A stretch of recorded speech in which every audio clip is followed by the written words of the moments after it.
स्टेजवर यायचं आहे. दिवाळी मी रमेश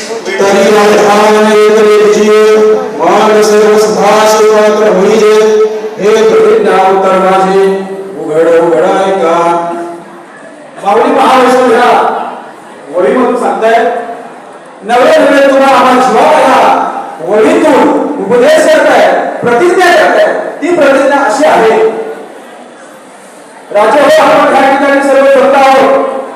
गेली 6 दिवस या ठिकाणी तुम्ही आम्ही येऊन वास्तव्य करत आहोत आणि ह्या ठिकाणी हा जो आपला काही प्रभात चाललेला आहे माऊलींचा समाधी सोहळा चाललेला आहे. त्या सोहळ्यानिमित्त आपण सर्व या ठिकाणी जमलो आहोत. परंतु जमल्यानंतर आपण एका बाबाचे मित्र आहोत हे आपण विसरले नाही पाहिजे.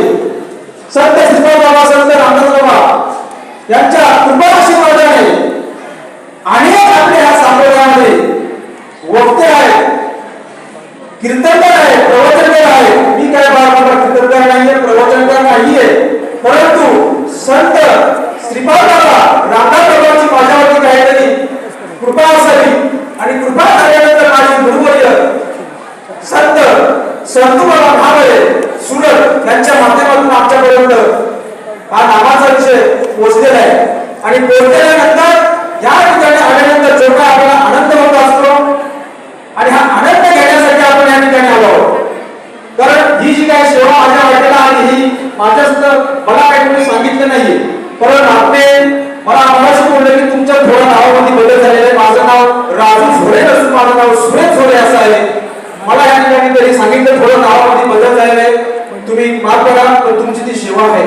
खरोखर माझ्यासारख्या वाटेला ही सेवा आल्यानंतर मी तुम्हाला काय सांगू शकतो, कारण ही 20 पण नाहीये, एक शेवटची वर आहे. एका वरमध्ये जेवढे आपल्याला या ठिकाणी काढता येतील तेवढे आपण या ठिकाणी काढण्याचा प्रयत्न करत आहोत. कारण या ठिकाणी 6 दिवसाचा या ठिकाणी आतापर्यंत सोहळा पार पडलेला आहे. या सोहळ्यामध्ये हरी नामाचा काढा रोज या ठिकाणी आपण या ठिकाणी पाहतोय, घेतोय.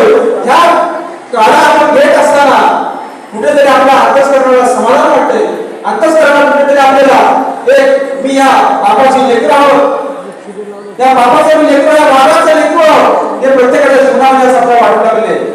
कारण आपल्या जीवनामध्ये संत श्रीपाद बाबा आले, रामदास बाबा आले, असा फार मोठा परमात्मा आपल्या जीवनामध्ये आल्यानंतर आपला हा परमात्मा म्हणजे राईट आणि फाईट आपल्याला परमात्मा मिळाले. याच्यामध्ये दुसऱ्या जगामध्येच काही नाही हे प्रत्येकाला लक्षात घेतलं पाहिजे. म्हणून तुम्हाला जीवनाला इथून पुढे आता काहीतरी आपण ओळखलं पाहिजे. तुम्हाला सांगताय आता तरी पुढे हाच उपदेश आणि नका करून आज आयुष्याच्या सगळ्यांच्या पाया माझे दंडवत आपण चिंत शुद्ध करा.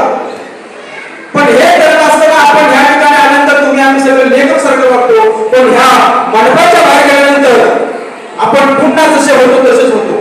प्रत्येकाच्या मनामध्ये संकल्प विकल्प पुन्हा सुरू होतात. पुन्हा सुरू झाल्यानंतर पुन्हा आपण होते तसेच वागतो. असं करू नका राजानो. आपल्या जीवनामध्ये चांगला परमात्मा आलेला आहे, संत श्रीपाद बाबा आले, संत रामदास बाबा आलेले. आपण प्रत्येक ठिकाणी या ठिकाणी पाहताय आणि प्रत्येक आपापल्या तालुक्यामध्ये आपापल्या जिल्ह्यामध्ये आपण आपले वैष्णव मेळावे साजरे करतो. त्या ठिकाणी सुद्धा आपण लोकांना अगदी टाळू पडून वरडून सांगतोय राजानो हे खरं आहे. कारण हे एवढं सर्व करण्याचा काही या ठिकाणी खटाटोप करण्याचा काही या ठिकाणी मतलब नव्हता, परंतु बाबांचं कार्य कुठेतरी पुढे चालावं म्हणून या सर्व विश्वस्त मंडळीचा सर्व अटवास आणलेला काही देणं घेणं नाही. आपण सुद्धा आनंदीमध्ये पाहतोय भरपूर ठिकाणी फळं बसलेले आहेत, भरपूर ठिकाणी कार्यक्रम होत आहेत, परंतु त्या ठिकाणी अशी कुणाला सुद्धा एंट्री नाहीये. आम्ही सुद्धा त्या ठिकाणी आपली सुद्धा मंडळी आलेली आहे, परंतु त्या ठिकाणी त्यांना एक प्रत्येकाला लायसन दिले असतं, लायसनचाच माणसात कोणी येऊ शकतो, अन्यथा त्या ठिकाणी येऊ शकत नाही.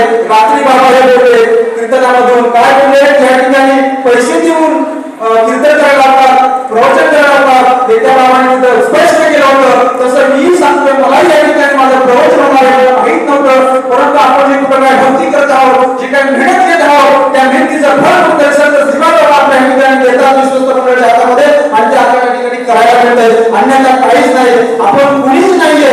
आपण एक झिरो म्हणण्यापेक्षा आपण 2 झिरो आहोत. आपण ह्या कलियुगामध्ये फक्त आपण माणसं म्हणून सुद्धा जगत नाहीये. आपण एक कोणतरी सामान्य व्यक्तीच आहोत. राजा याचा जर प्रत्येकाने विचार केला तर आपण फार मोठ्या संप्रदायामध्ये काम करतोय, फार मोठ्या वाघाच्या संघटनेमध्ये काम करतोय. हे प्रत्येकाला जीवनात आल्यानंतर आपला संसार